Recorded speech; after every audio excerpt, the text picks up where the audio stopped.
Menstrual cycle यानी कि माहवारी एक स्त्री की लाइफ का इम्पॉर्टेंट भाग है। हर महीने जब एक स्त्री को माहवारी आती है तब उसके शरीर में बहुत सारे प्रोसेसेस होते हैं। ये प्रोसेसेस दिमाग यानी ब्रेन से लेके बच्चेदानी और अंडेदानी तक बहुत सारे ऑर्गन्स को इन्वॉल्व करती है। आज हम ये प्रोसेस के बारे में, ये प्रोसेस में इन्वॉल्व अलग अलग हार्मोन के बारे में और ये इन्फॉर्मेशन के आधार पर इनफर्टिलिटी की ट्रीटमेंट में कौन सी दवाई यूज़ होती है उसके बारे में चर्चा करेंगे। नमस्कार, मेरा नाम डॉक्टर ज्वल बैंकर है और बेसिक्स विद डॉक्टर बैंकर में आपका स्वागत है। ये चैनल पर हम फर्टिलिटी और इनफर्टिलिटी के बारे में डिस्कशंस करते रहते हैं, तो ज़रूर से सब्सक्राइब कीजिए। मेंस्ट्रुअल साइकिल यानी कि माहवारी एक प्रोसेस है जो बच्चेदानी और अंडादानी में होता है, जिससे प्रेगनेंसी पॉसिबल होती है। अंडादानी यानी कि अंडाशय की साइकिल बीज बनाने में और उसका रिलीज़ करने में हेल्प करती है, और गर्भाशय की साइकिल गर्भाशय की लाइनिंग जिसको एंडोमेट्रियम बोलते हैं उसके डेवलपमेंट में हेल्प करती है, जिसमें एक गर्भ आके चिपक सकता है। ये प्रोसेस में बहुत सारे ऑर्गन्स इन्वॉल्व होते हैं, जो है हाइपोथैलेमस, पिट्यूटरी ग्लैंड, ये दो चीज़ ब्रेन में होती है, फिर ओवरीज यानी कि अंडाशय और यूट्रस यानी कि गर्भाशय। इन चार ऑर्गन्स के अलावा एक और इम्पॉर्टेंट मैकेनिज्म इन्वॉल्व है जिसको बोलते हैं हाइपोथैलेमो पिट्यूटरी ओवेरियन एक्सिस, जो ये सारे ऑर्गन्स को कनेक्ट करती है। तो शुरुआत में हाइपोथैलेमस ऑर्गन एक हार्मोन रिलीज़ करता है। ये हार्मोन होता है GnRH यानी कि गोनाडोट्रोपिन रिलीजिंग हार्मोन। ये हार्मोन पिट्यूटरी ग्लैंड के ऊपर काम करता है। अब ये हार्मोन के असर से पिट्यूटरी ग्लैंड दो हार्मोन्स रिलीज़ करती है जिसको बोलते हैं गोनाडोट्रोपिन्स। ये दो प्रकार के होते हैं, एक है FSH यानी कि फॉलिकल स्टिमुलेटिंग हार्मोन और दूसरा है LH यानी कि ल्यूटिनाइजिंग हार्मोन। शुरुआत में GnRH के एक्शन की वजह से pituitary gland FSH hormone release करती है। अब ये FSH ओवरीज यानी कि अंडाशय के फॉलिकल्स के ऊपर एक्ट करता है। ये एक्शन हाइपोथैलेमो पिट्यूटरी ओवेरियन एक्सिस के द्वारा होती है। ये FSH जब फॉलिकल्स के ऊपर एक्ट करता है तो फॉलिकल्स की साइज बढ़ती है और धीरे धीरे ये फॉलिकल्स एक हार्मोन जिसको ईस्ट्रोजन कहते हैं वो रिलीज़ करना शुरू करते हैं। अब ये ईस्ट्रोजन हार्मोन बहुत इंपॉर्टेंट हार्मोन है। इसके दो इंपॉर्टेंट यूजेस है। एक है कि ये एंडोमेट्रियम यानी कि गर्भाशय के अंदर की लाइनिंग को डेवलप करने में हेल्प करती है, और दूसरा एक्शन है कि जब जैसे ईस्ट्रोजन लेवल्स राइज होते हैं वैसे पिट्यूटरी ग्लैंड में से FSH के लेवल कम होते हैं। अब ये इफेक्ट की वजह से इतने सारे फॉलिकल्स जो इनिशियली डेवलप हुए हैं उसमें से बॉडी एक ही फॉलिकल डोमिनेंट फॉलिकल के रूप में सिलेक्ट करती है। ये डोमिनेंट फॉलिकल धीरे धीरे साइज में बढ़ता है, और ये साइज जैसे बढ़ती है और FSH लेवल्स जैसे कम होते हैं तब पिट्यूटरी ग्लैंड LH नाम का हार्मोन रिलीज़ करना शुरू करती है। अब LH हार्मोन के इफेक्ट से ये डेवलपिंग डोमिनेंट फॉलिकल में जो बीज होता है वो मैच्योर होता है। जैसे जैसे बीज मैच्योर होता है वैसे ही ये LH का एक सडन राइज हो जाता है जिसको बोलते हैं LH स्पाइक, और इसकी वजह से ओव्यूलेशन होता है यानी कि बीज अलग पड़ता है। अब जब ओव्यूलेशन होता है तब ये बीज ये फॉलिकल में से अलग पड़ता है और वो साइड की ट्यूब ये बीज को पकड़ लेती है। अगर ये बीज शुक्राणु से फलित हुआ तो एक गर्भ बनता है, और ये गर्भ एंडोमेट्रियम यानी कि गर्भाशय के अंदर की लाइनिंग में आके चिपक जाता है। बाकी का फॉलिकल जिसमें से बीज बाहर निकला वो एक अलग ऑर्गन में ट्रांसफॉर्म हो जाता है जिसको कहते हैं कॉर्पस लूटियम। ये कॉर्पस लूटियम एक ऐसा स्ट्रक्चर है जो प्रोजेस्टेरॉन करके एक हार्मोन रिलीज़ करता है। अब अगर प्रेगनेंसी रही तो ये हार्मोन प्रेगनेंसी को सपोर्ट करता है। अगर प्रेगनेंसी नहीं रही तो ये कॉर्पस लूटियम धीरे धीरे उसका नाश हो जाता है, हार्मोन के लेवल्स कम हो जाते हैं और स्त्री को एक बार वापस माहवारी आ जाती है। तो ये पूरी ओवेरियन साइकिल एक कॉम्प्लेक्स साइकिल है जिसमें बहुत सारे ऑर्गन्स और हार्मोन्स का इस्तेमाल होता है और उनका टाइमली इंटरेक्शन होना ज़रूरी होता है। ये ओवेरियन साइकिल की वजह से हर महीने एक कपल को प्रेगनेंसी का चांस रहता है, और ये चांस को कहते हैं फिकंडिटी।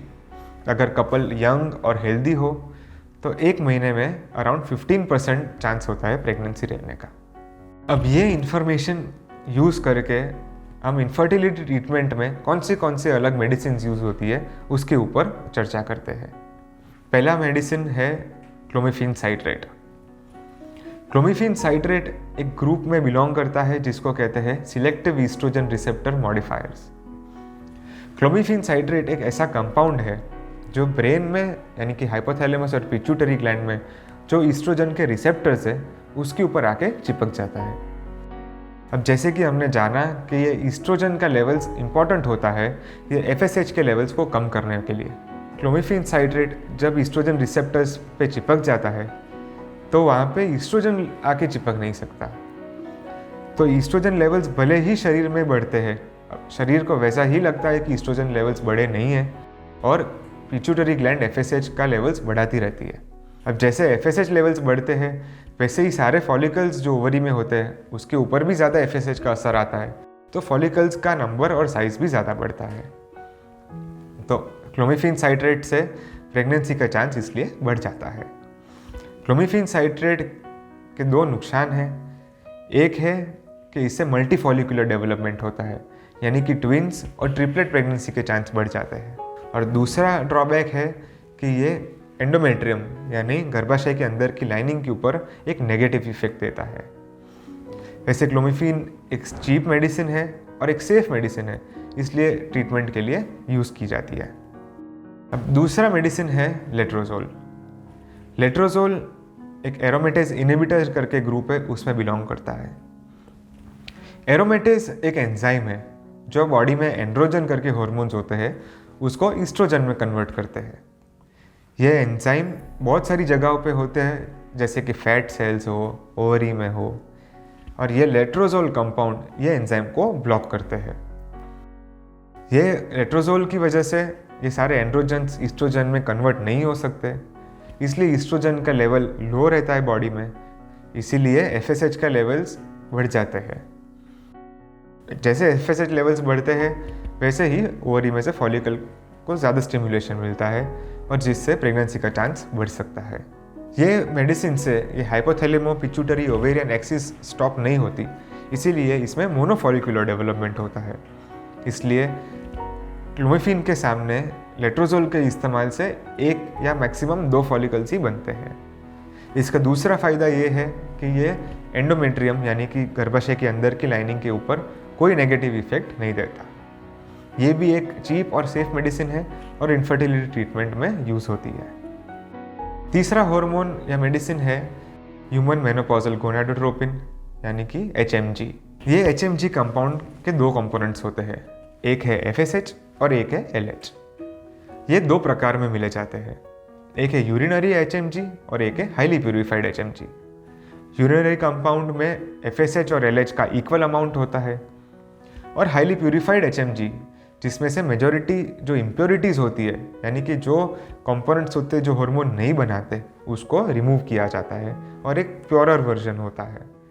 इसमें भी FSH और LH दोनों 50-50% में होते हैं, पर इसकी LH की एक्टिविटी HCG से दी जाती है। अब HMG कंपाउंड में FSH और LH दोनों भाग होते हैं, इसीलिए ये ओवरीज के फॉलिकल्स के ऊपर एक्ट करता है और फॉलिकल का ग्रोथ बढ़ाता है। ये हार्मोन भी बहुत सारे इनफर्टिलिटी ट्रीटमेंट्स में यूज़ हो जाता है। चौथी मेडिसिन जो यूज़ होती है वो है FSH या फॉलिकल स्टिमुलेटिंग हार्मोन। ये हार्मोन जो बॉडी नेचुरली बनाता है वो एक इंजेक्टेबल हार्मोन की तौर से भी मिल सकता है। ये FSH 3 वेरिएंट में मिलते हैं, एक है यूरिनरी FSH, एक है हाईली प्यूरिफाइड यानी कि HPFSH और तीसरा है रिकॉम्बिनेंट FSH।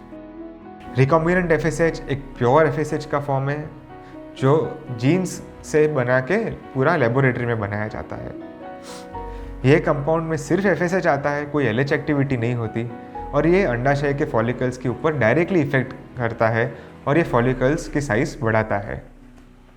ये FSH हार्मोन भी इनफर्टिलिटी ट्रीटमेंट्स में और ज़्यादातर ओर से IVF के ट्रीटमेंट में यूज़ होता है। 5वां हार्मोन या मेडिसिन जो यूज़ होता है वो है HCG यानी कि human chorionic gonadotropin. HCG hormone placenta में से बनता है।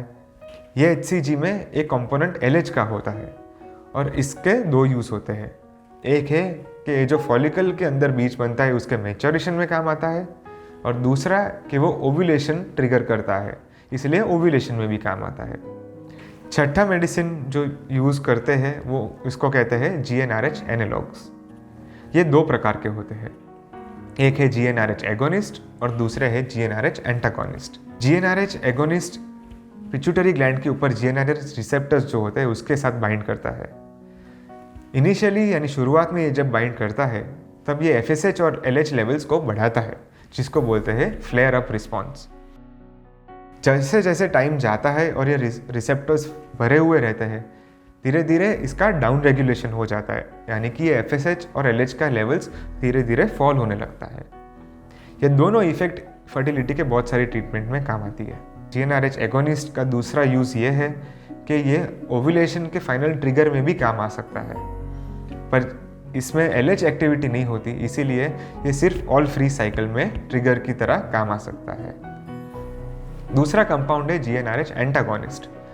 अब ये एंटागोनिस्ट हार्मोन GnRH रिसेप्टर्स पे बाइंड करता है, पर ये पिट्यूटरी ग्लैंड में से FSH और LH का रिलीज नहीं होने देता, तो उसका डाउन रेगुलेशन हो जाता है और FSH और LH के लेवल्स फॉल हो जाते हैं। तो ये इफेक्ट भी बहुत सारी फर्टिलिटी ट्रीटमेंट्स में काम आती है, जिससे प्री मैच्योर ओव्यूलेशन स्टॉप हो सके, और ये IVF में एक बहुत इंपॉर्टेंट पार्ट है।